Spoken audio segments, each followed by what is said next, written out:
जिसमें वैश्विक ताप वृद्धि को कम करने और पर्यावरण संबंधी कई मुद्दों पर चर्चा करने के लिए दुनिया भर के दिग्गज भाग ले रहे हैं।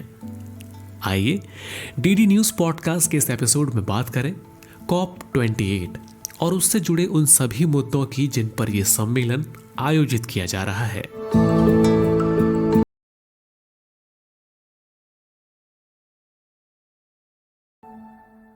क्या है COP28?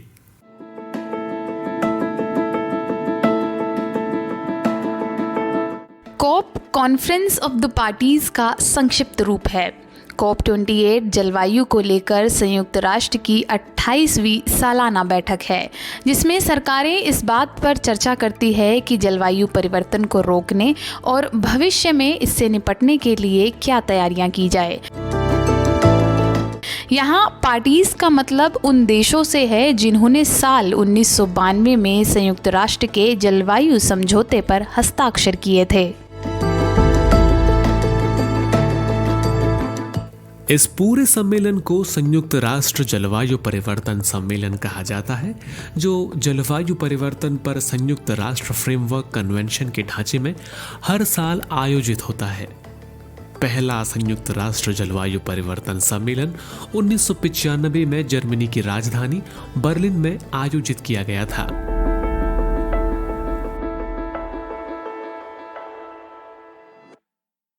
COP28 क्यों है अहम?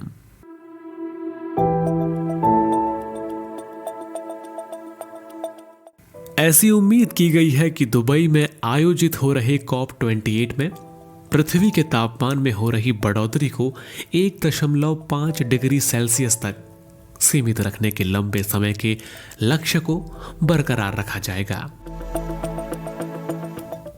साल 2015 में फ्रांस की राजधानी पेरिस में हुए समझौते में करीब 200 देशों में इसे लेकर एक सहमति बनी थी।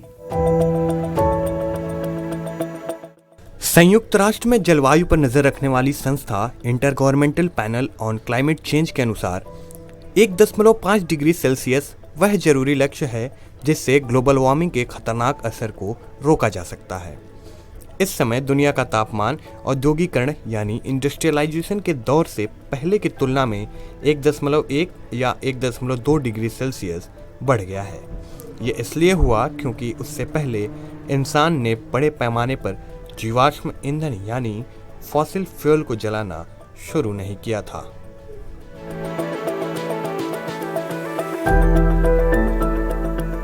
हालांकि अभी पक्के तौर पर सही आंकड़े नहीं दिए जा सकते, लेकिन ताजा अनुमान बताते हैं कि अगर हालात ऐसे ही रहे तो साल 2100 तक यानी 2100 तक हमारी धरती 2.4 से 2.7 डिग्री सेल्सियस तक गर्म हो जाएगी। इसलिए संयुक्त राष्ट्र का कहना है कि तापमान वृद्धि को 1.5 डिग्री सेल्सियस के अंदर बनाए रखने की समय सीमा लगातार और भी कम होती जा रही है।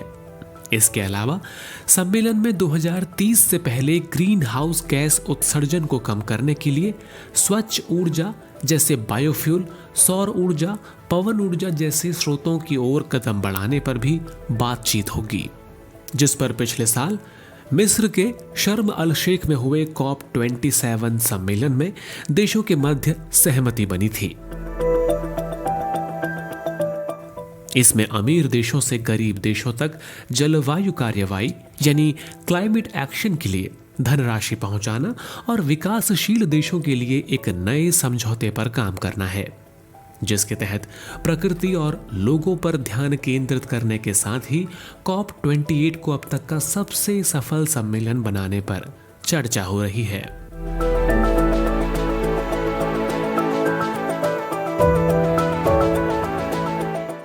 इस सम्मेलन में एक सकारात्मक चीज तब हुई जब COP28 के पहले ही दिन इसके सदस्य देश लॉस एंड डैमेज फंड को चालू करने पर सहमत हुए। इसके लिए संयुक्त अरब अमीरात और जर्मनी द्वारा $100 million, America $17 million, United kingdom $50.6 million, Japan $10 million और यूरोपीय संघ ने $145 मिलियन देने का वादा किया है। डेलावेयर विश्वविद्यालय द्वारा पब्लिश एक रिसर्च के अनुसार 2022 में जलवायु परिवर्तन से होने वाले नुकसान और क्षति की लागत आज लगभग 1.5 ट्रिलियन डॉलर यानी तकरीबन 1500 बिलियन डॉलर है।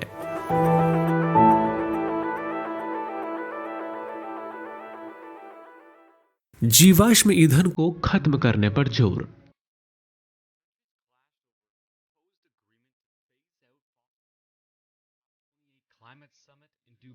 दुबई में आयोजित हो रहे COP28 के प्रचारकों ने बताया कि जीवाश्म ईंधन के उत्पादकों से जुड़े प्रतिनिधियों की संख्या पिछले साल से चौगुनी हो गई है।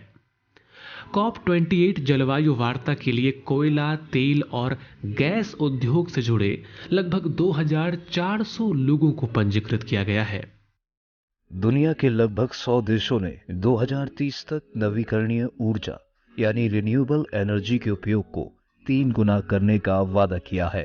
सऊदी की आरामको कंपनी सहित 50 तेल और गैस कंपनियों ने 2050 तक ग्लोबल वार्मिंग गैसों को रोकने का वादा किया है। हालांकि इसमें केवल उत्पादन से होने वाला उत्सर्जन शामिल है, जीवाश्म ईंधन का जलना नहीं। दुबई में COP28 शिखर सम्मेलन में नवीकरणीय ऊर्जा को 3 गुना करने का वादा करने वाले देशों ने कहा कि इससे 2050 तक दुनिया की ऊर्जा प्रणाली में जीवाश्म ईंधन को हटाने में मदद मिलेगी।